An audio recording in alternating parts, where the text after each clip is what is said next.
Can you imagine being on a plane thousands of feet in the air when the cabin walls begin to fall apart? Well, that's what happened to passengers on a flight out of San Francisco today. I tweeted about it right after it happened, and 10 News reporter Rachel Bianco just got new sound with passengers. Rachel, they say it sounded like bowling balls were falling from the overhead bins. How terrifying. Yeah, Kimberly, can you imagine? They describe violent shaking and popping noises shortly after takeoff. The passengers sitting in the middle of the plane scream for flight attendants as they watch the cabin's interior panels pull apart on both sides of the aircraft.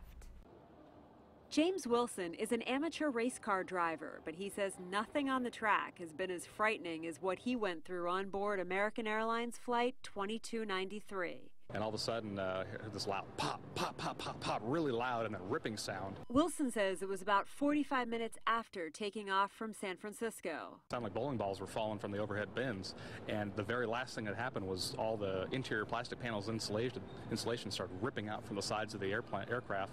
This picture shows one of the panels that cracked loose, exposing the insulation.